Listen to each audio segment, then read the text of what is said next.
प्रदेश में 8 जून से लेकर 7 जुलाई के बीच में एसआईआर के अंतर्गत हाउस टॉप सर्वे का कार्रवाई हुआ। इसके अंतर्गत हमारे पूरे प्रदेश में 79,60,000 मतदाताओं को फॉर्म उपलब्ध कराया गया।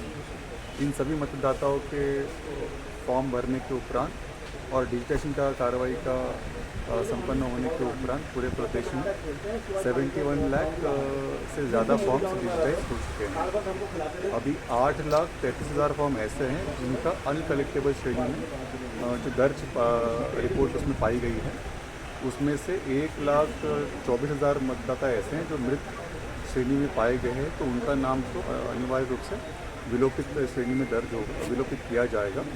उसके पश्चात 4,80,000 फॉर्म ऐसे हैं जो अनकलेक्टेबल श्रेणी में शिफ्टेड मतदाता के रूप में दर्ज किया गया है। तो बहुत संभावना है कि ऐसे मतदाता ने अपने वर्तमान पते से शिफ्ट करते हुए अन्य जगह पर अपना नाम दर्ज कर लिया है, इस कारण से वो वहाँ पर नहीं पाए जा रहे हैं। और 1,60,000 ऐसे मतदाता हैं कि जो वहाँ पर अपना पते पर उपलब्ध नहीं है, वो एब्सेंट श्रेणी में दिखाई दिया है। इन सभी मतदाताओं का विवरण हमने बूथ लेवल एजेंट्स को और BLOs के माध्यम से वहाँ के जनप्रतिनिधियों को उपलब्ध कराया है और उम्मीद करते हैं कि ये सभी मतदाता जो हमारा आगामी ड्राफ्ट प्रकाशन होगा 14 जुलाई को, उसके पश्चात 14 जुलाई से लेकर 13 अगस्त के बीच में अपने नाम को लेकर या तो जोड़ने के लिए दावा प्रस्तुत कर सकते हैं, या तो अपने नाम में कोई त्रुटि है तो उसको सुधार करने के लिए, अथवा किसी गलत व्यक्ति के नाम को वहाँ से विलोपित करने के लिए आपत्ति प्रस्तुत कर सकते हैं। ये अवधि 14 जुलाई से लेकर 13 अगस्त के बीच में उनके पास उपलब्ध रहेगी। मैं उम्मीद करता हूँ कि हमारा ड्राफ्ट प्रकाशन होने के उपरांत ये सभी व्यक्ति अपने अपने नाम के संबंध में, अपने अपने प्रकरण के संबंध में दावा आपत्ति प्रस्तुत करें। सर, ये माना जाए कि प्रदेश में SIR से करीब जो है 7 लाख लोग जो है इससे बाहर होने की संभावनाएं हैं। ऐसा नहीं कह पाएंगे कि अभी हमारा दावा आपत्ति का जब दौर चलेगा तो हो सकता है कि सारे के सारे मतदाता जो अभी अनकलेक्टेबल श्रेणी में है वो अपना दावा प्रस्तुत करेंगे। तो उसके उपरांत जब दावा आपत्ति का दौर हमारे पास होगा, उसका विवरण हमारे पास होगा, तभी ये आंकड़ा हम कह सकते हैं। सर, प्रदेश में 13 जिले हैं जिनमें सबसे ज़्यादा कहाँ पर संभावनाएं हैं कि लोग SIR से बाहर होंगे? देखिए, SIR के अंतर्गत जो अनकलेक्टेबल श्रेणी है उसमें एब्सेंट, शिफ्टेड और डेथ, इस प्रकार के श्रेणियों में देहरादून जनपद में 1,80,000 व्यक्तियों के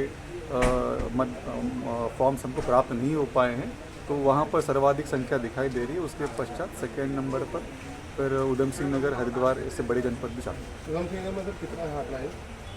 उसके आंकड़े लगभग 1,60,000 के आसपास वो नंबर है। उसमें ऐसे व्यक्ति हैं जो अनकलेक्टेबल श्रेणी में एब्सेंट, शिफ्टेड और डेथ में पाए गए। सर, आज निर्देश क्या दिया सर आज बैठक में? निर्देश नहीं, अभियान की जानकारी है सारी, जो भी हमारा अभियान चल रहा है। क्या क्या आपने जिनको जो है, जैसे कि 14 जुलाई को ड्राफ्ट प्रकाशन होगा तो सभी SDMs जो है अपने अपने ड्राफ्ट प्रकाशन की सूची अपने अपने क्षेत्र में प्रदर्शित करेंगे। सभी बूथ में उसका सूची प्रकाशित होगा। साथ में जो आपका बूथ लेवल एजेंट होता है उसको उसका सूची अवेलेबल कराया जाएगा। तो उसके आधार पर आम जनता को दावा आपत्ति प्रस्तुत करने के लिए अनुरोध करना, जितने भी दावे और आपत्ति प्राप्त होंगे उसके आधार पर प्रत्येक व्यक्ति को नोटिस इशू करना और उसका प्रत्युत्तर प्राप्त करना, और उत्तर के आधार पर निस्तारण करने की जो समय सीमा है उसकी समय सीमा के अंतर्गत निस्तारण करना, और 15 सितंबर को अंतिम प्रकाशन करना। सर, ये SIR के दौरान सर किस तरह की तकनीकी दिक्कतें आ रही हैं?